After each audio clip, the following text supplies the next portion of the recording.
talk in this part about how to review scientific research articles. And before we get started with the steps, a couple things to mention about scientific articles.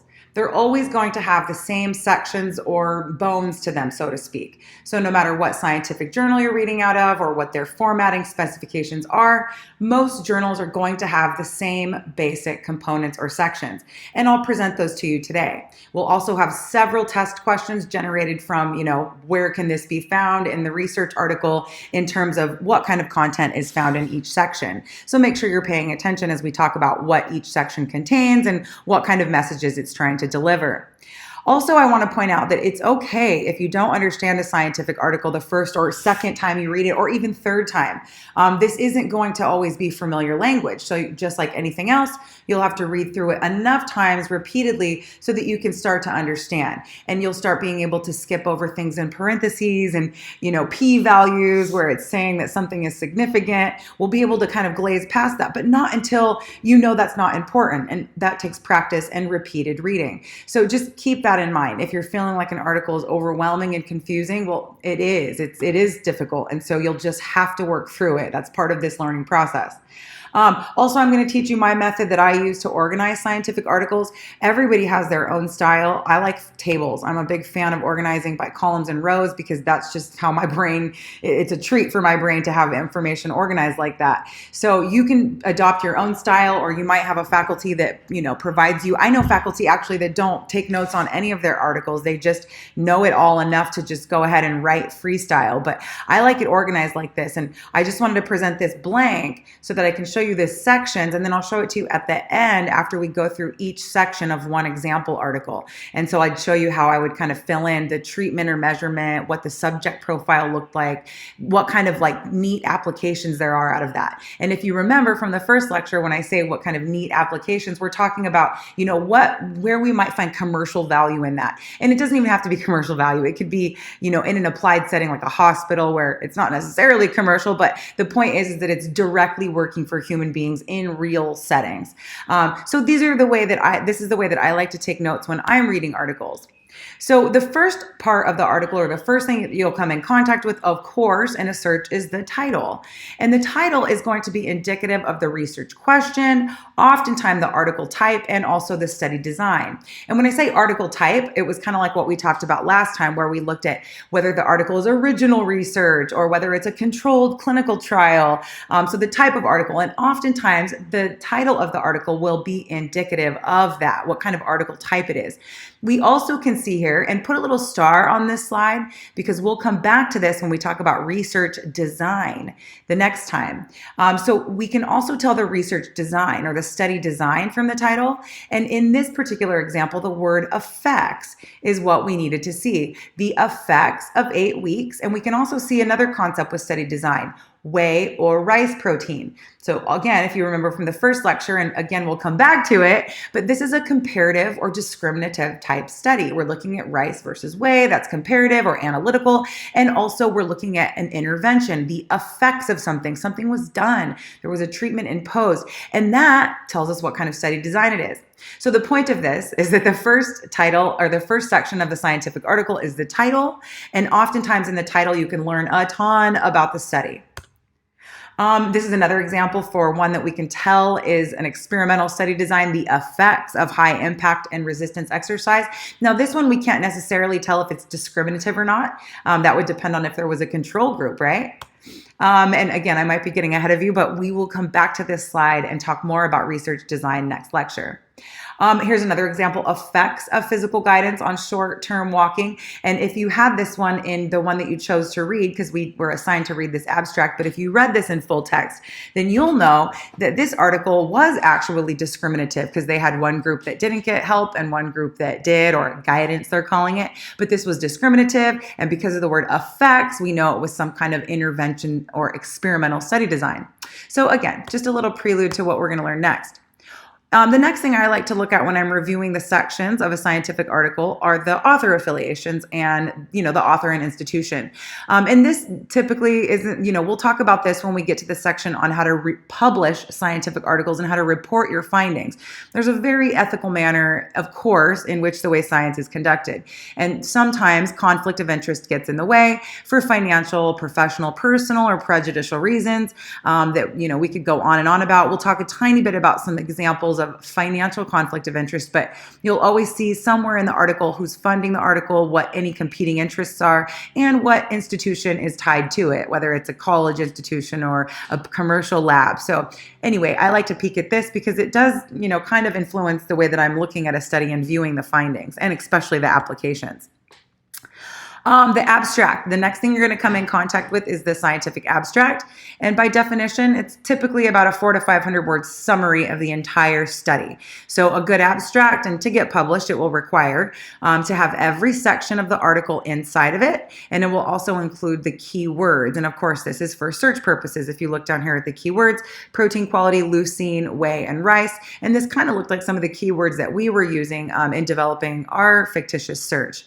When I read an abstract, I'm kind of looking for really one thing to stand out. I want to know if this article is useful enough to waste my time reading the rest of it. So when I'm reading an abstract, I'm looking for, is it relevant? And I'm going to use the Pico method to do that. And I'll show you that on the next slide. But the order that I think that is quickest to read an abstract to determine if it's relevant is to start with the purpose. So the purpose of this study is to determine if exercise consumption of rice protein could increase and elicit the same changes as whey. That's basically what they're saying. And so I know that since I'm interested in plant protein versus animal protein, this is exactly, and in the effects of resistance training and muscle gain, this is exactly what I'm looking at and interested in. So I already know that from the purpose, I like it. If I can't quite tell from the purpose, I move right to the conclusion, because this also tells you a ton in fast forward time. And I know how your generation works. You like instant results. My kids watch these craft videos, and it's hilarious because it's like, voila, the craft is done. And in real life, it takes me like 7 hours just to gather everything. But anyway, I go right to the conclusion. You get the big bang. Both whey and rice protein post-resistance exercise improved body composition and performance, and there were no differences between the two groups. So this lets me know right away, yeah, I need to know more about this. How much rice, how much whey, what kind of exercise, how long, who were the groups, because now I know this is right up my alley. And then if I need to read the methods and results, but honestly, you guys, in an abstract, you usually don't have to go that far. The abstract's going to tell you if the article is relevant for your purpose. So this is the Pico method. In the Pico method, you'll also find this at the library's database, but the Pico method is an acronym for PICO, Population Intervention Comparison Outcome. And if you basically just take a glance at what the article content has, and if it aligns with any of your key concepts or the problem that you're addressing, then it's probably worth taking the time to access and read the full text article, and it would be one that you would review. If we were to look at an example, the effect of resistance training and different sources of post-exercise protein supplementation on muscle mass and physical capacity in sarcopenic elderly men. So this is a really interesting study title. We can see that we're not necessarily interested in sarcopenic elderly men. This is a condition or a stage in life where muscle loss is accelerated. So we're not really interested in that group, but the fact that they're just taking an exacerbated group, but they're studying the same thing. What happens with resistance training if we're on vegetarian versus animal protein diets, and what happens to muscle mass and muscle strength? It's literally the exact same thing that we're interested in. And we may not, again, be interested in it in the exacerbated group where muscle mass is prevalent and muscle mass loss is prevalent, but we still understand that the bones of that title, they fit into most components of the Pico method. So your Pico method, it doesn't have to have a 100% match. It can obviously just have a couple of these components that will help you piece together the critical thinking parts of your study. So the next part we come in contact with, and I say my favorite part, I love introduction sections because I enjoy reading about the background of a problem, and they're not very technical. Once you get to the discussion, it's very mechanistic. So they're getting into the hows and the whys, but the introduction is just like, hey, here's the problem. This is what we've done so far. This is what we think is going to happen now from what we've learned. So it's very light reading. Introduction is my favorite part. It's going to state the importance of the topic. It's going to go through and highlight relevant research, and it's going to cite all of the significant work in an area. An important thing to notice is that it does narrow in context as it progresses, and it should, at the very end, lead reader to a gap in the literature. In other words, like on the heels of our topic, it might say something like, vegans, we could have a problem that vegans may not build as much muscle resistance training, and then it goes on to talk about all of the different, the popularity of animal protein supplements, and there's a lack of research on protein supplements. And so the point is it narrows and narrows and narrows until they get to the very purpose of our study, which is to maybe identify other digestible and high leucine plant proteins, right? So it gets the reader to a point where they're going, oh yeah, that does need to be done because this has been done, and oh, that's the next question. And so that triangle is a perfect way to express what the introduction should do. It should lead your reader right to one specific thing, and that's your study, and that would lead you to your purpose or aim. The purpose of this study is to, and it will allude again to the study design and the research groups. So again, we're getting to study design. I've said that lots. That's going to be the topic of our next lecture.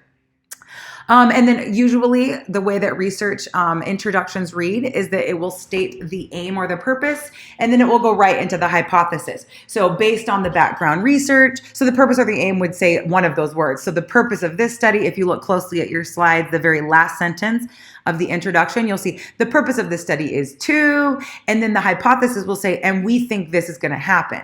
And so that hypothesis comes from that background research, and you're going, well, this, and this is true, and A, B, and C lead to D. Well, then this is what we think is going to happen with E. And so that's basically the way the hypothesis reads. It's like an if-then statement, and it's testable. So that's obviously going to lead us right to our method section. How will we test our hypothesis? That's just another example from the articles you were assigned to read of how an introduction goes and narrows in context. And this type of deductive reasoning starts with the big problem, obesity and disease, gets a little smaller with ACS and recommendations for exercise with disease, and then it gets into energy expenditure for exercise, yoga as a type of exercise, and then really narrow Bikram yoga as a type of exercise. So you could read this introduction and you could totally see how it narrows in its context. So again, the hypothesis leads to some way that we're going to say that we're going to test it. And then the method section will lay out very carefully the how-tos of how this will be tested. And the method section is always going to be written in some kind of past tense, we will do type of instruction typically.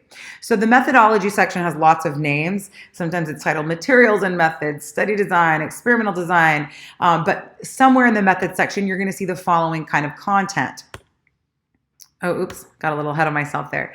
The methods section will typically be sectioned by study measures. So right here, you can see, for example, this is the resistance training protocol, and then that would be one measure, or that's actually just the protocol, the way they're going to do the resistance training. But down here, you can see the first measure, strength, power, and body composition. So how we're going to test for strength, power, and body composition. Over here is the supplemental diet. So you're going to see all of these sections, and typically, most of the time, studies have lots of measures. Like we're going to measure perceived exertion, we're going to measure heart rate, we're going to measure, and so each of those sections, how we will do that would be laid out.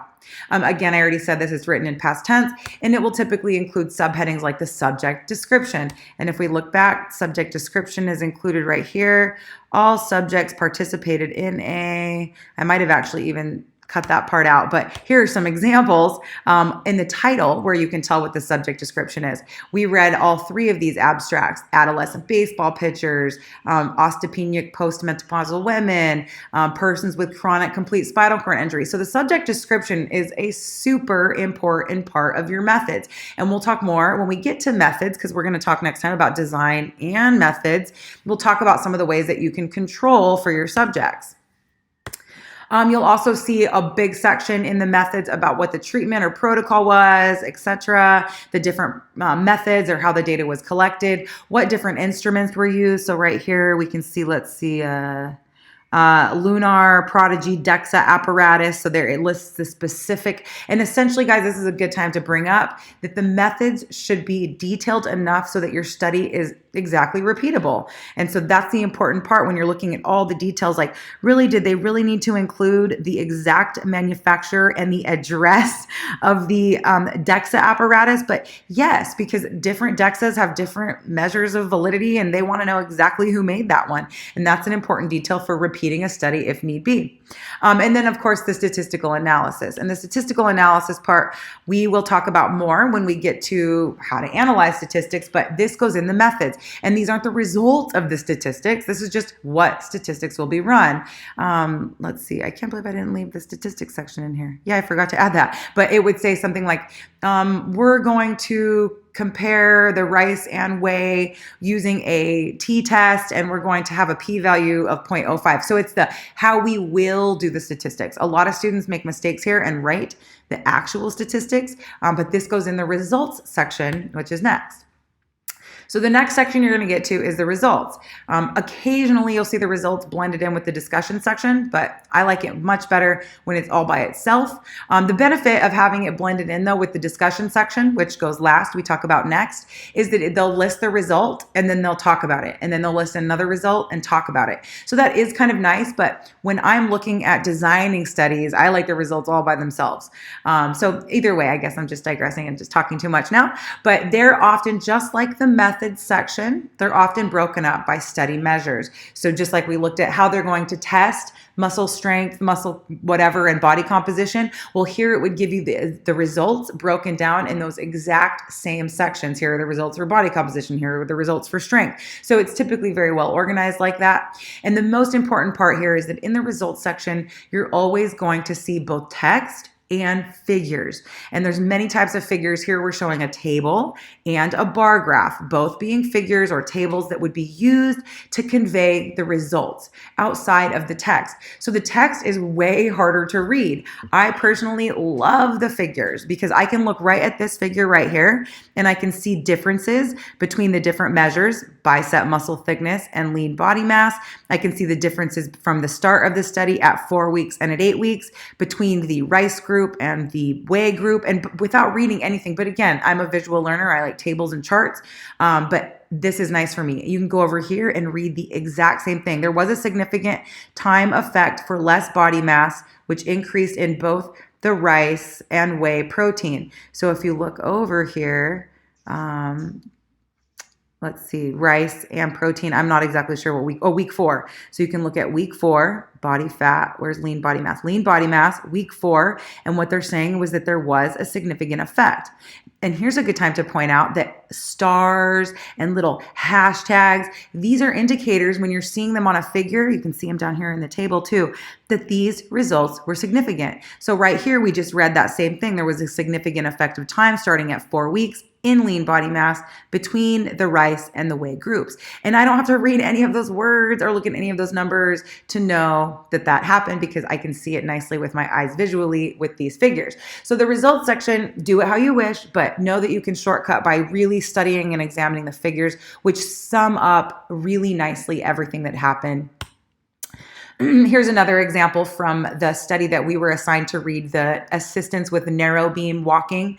And it looked at pre-training, post-training, the unassisted versus assisted. And what we can see is the number of failures per minute, which is the surrogate for, how effective it was for learning. The number of failures per minute was actually higher in the group that was assisted. So that's interesting. And this right here, these little bars are indicative of statistical significance. I'm sorry, the little star right here is indicative of significant differences between the two groups. So post-training, it wasn't significant, but you can still see that the assisted groups had more errors per minute. So again, you would read that. That was a messed up, jumbled way to say it, but you would read those exact words if you were to read the text of the results section. So the discussion of a scientific article. This is, for me, the hardest part. I think that this part is the most useful, but it's certainly the hardest to work through and the part that I read the most times, because this type of reasoning, instead of it being deductive, like A but B is equal to D, it's taking ideas and going outward with ideas for further exploration. So this type of critical thinking is, for me, more complicated. It's called inductive reasoning. Now, some people are better at this kind, perhaps, but I understand deductive logic much better. So this is sometimes discussion presented with results, like I just said. And like the results section and the methods section, it's typically also sectioned by study measures. But sometimes in the discussion, it's not headed so clearly, like it doesn't say changes in muscle mass and hypertrophy like it does in the methods and the results. So in the discussion, but you will see the same kind of thing. They'll give you a little background on the test, a little bit of background on the result, and then they'll go into discussing it. Let me show you an example. The novel finding in the present study, okay, so they gave us the result. There were no significant time interactions. Our findings support the hypothesis. That's an important part also. And then in other words, it's conclusive. So this is what happened. This is what happened. And then they're going to go into other studies that were done in prior research. They did something else that either supported or refuted what we said. So you see, it's a little bit more difficult in the discussion section because you're pulling in that original research. So you're highlighting that relevant research that you already introduced in the discussion to build the problem. And you're pulling in new research to build a wider, compelling argument about, the future, what needs to be done, bigger gaps. And so this also provides the reader context and application. So because of this, then here's how this information can be used. It also includes limitations, and in this particular article, the limitations are sectioned out, but the limitations are going to just, like it sounds like, they're going to tell you all the things that could have made this study better, and just when you're reading this article, take these components cautiously. You'll sometimes see little figures in the discussion, which I love. This is looking at the leucine threshold. Which again, I'm not going to be testing you on any of these concepts about plant protein and the amino acids and stuff. This is maybe bonus section, but this is to make you understand the components and sections of a scientific article and what kind of content you'll find within. And then always you're going to find in the discussion section, and sometimes this will be a separately headed area, like it kind of looks like in this article, but a conclusion. And this is going to give you the big picture applications and give you one final statement about picking up for future research. So the present study, it indicates that, and then this is what still needs to be done. Works cited, of course, you don't need to carefully review the works cited, but I always find that when I'm going back, I like to use and access this as resources for more research. So any cited articles in this, in this study, they're going to be landmark studies there. They're going to be like original research studies that were, the first works in this area. And so sometimes these are helpful to look up, read, and cite yourself, especially if you need more background knowledge. So you don't have to read it, but just kind of know that it could be helpful for you. Now, we've accessed an article, we've read through all the sections, and here's how this would look if I were taking notes on each of these sections as I moved along reading it. I listed the title of the author, I listed the main question, does rice allow for the same hypertrophic effect as whey, which just means muscle gaining effect as whey. The treatment was 8 weeks of resistance training. They were looking, and the resistance training included a bench and a leg press. They had 2 different treatment groups, rice and whey, both equaling a leucine threshold, which was set at 3.5 milligrams of gram per grams per day or something to that effect. And then they measured body composition, perceived exertion, quad and bicep strength, and they did a rap max. They did a lot of stuff. So I'm sorry, I don't have to read all through this, but if you were to read that article, they did all these treatments and measures. They did it in young resistance trained men who had been training for at least 12 months. So they're taking people that were, it's probably more difficult for them to gain, but yet they're experienced with gain. The key findings were that rice were similar to whey in any of those changes, and it was significant at week 4 and significant at week 8. And then the application for this is an important part that, again, will require you to think. You're not going to maybe see this directly written out in the article, but this application part is, as long as leucine threshold is adequate, then it's fine to only consume plant proteins. You just have to consume a higher amount of them so that you can obtain the adequate amount of essential amino acids that you need to build muscle, and perhaps to, account for their digestive inefficiency. Meat is much more digestively efficient. So that's the application, and that's where a person could pick up on that and make money, because they could sell a very concentrated or isolated plant protein product, and then they could market on the front, hey dude, this has the adequate amount of amino acids that you would need for muscle building, just like whey. So that's the applied part. I saw a couple noteworthy things in reading the article, like one, you need a control group. So if I were going to do a study, and that's kind of where we're going to go next on how to do a research design and how to design a study and set up the methods, I would make sure to have a control group, because they said this was a great study, but this was one thing we felt was a big limitation of our results.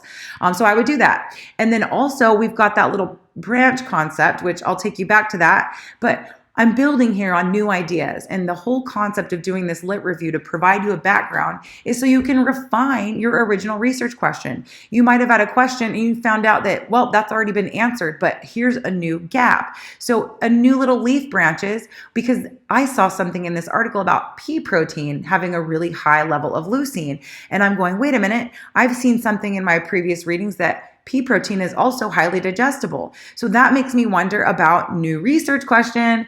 What is the leucine content of pea protein, or pea protein muscle hypertrophy resistance exercise? And I did just that. And sure enough, I found a study that already looked at it. Is pea protein similar to whey, just like they did with rice? And so now I'm finding out that pea protein and rice are similar too. So really same kind of thing, but pea protein, it was in an isolated form. So it wasn't in the natural form like the brown rice. The isolated form allowed them to eat less than, this exorbitant amount. So sure, they've done that and that closes that door and opens a new door, because in that study, we looked at whole hemp and whole hemp meal, and whole hemp meal has even higher leucine levels than pea. So now I'm going, are there any studies on hemp protein? And moreover, what is the digestibility of hemp? Because hemp seeds, or all seeds, aren't very digestible. And so again, this takes previous knowledge, but I'm going, well, I wonder what the digestibility of hemp seeds are. So I start looking more, and sure enough, I found a study that looks at the digestibility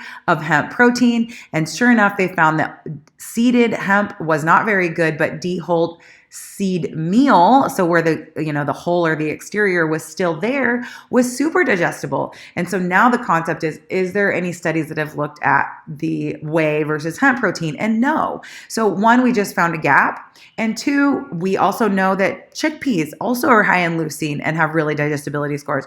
So there's the next place we could look and the next research question we could have. So the whole point is that we organize and keep track of our literature review, because it spawns new research ideas and because it allows for you to develop your research protocol. First, I wanted to show you from a magazine how they took these exact findings. French researchers have found that pea protein is as effective as whey and considered the gold standard for muscle. Journal of International Society of Sports Nutrition. There's our exact article that we've been working with right here. This pea protein article right here. So we see, just like what I was saying about how they take this information and make it into a commercial applied world. Well, that's exactly what this study did and what this magazine ad did. And this is our last lecture will be on how to review this type of information and trace it back to the original science. So why do we do the literature search and review? I'm being redundant now, but we want to build those research questions and refine the research question, and we want to make sure that we can develop our research protocol. So we looked at this already when we looked at the whole literature search process and kind of how it evolves. You have all these questions and you learn all this stuff and you spawn new questions and new ideas from the research that you read. But you also figure out how to design your own study, because ultimately the point of this is that you're going to springboard and do another study off of it. And so what we may find out is that in our study, we're going to be for sure to use isolated pea protein, whole hemp. We know that supplement timing is important, because in all these studies, they're feeding pre or post exercise. That's a specified detail. And we also know that there's variation in muscle protein synthesis. We've just seen that in our literature review. But what about in adolescents? What about when their muscles are developing at different rates because of puberty and adolescent periods? So we could look at that. We could also look at strength athletes who also develop muscle at a different rate. What about female adolescent strength athletes? So you can get these little tiny nuances of how you want to do your study design based on your literature search and review. So yeah, that's another reason why we do it.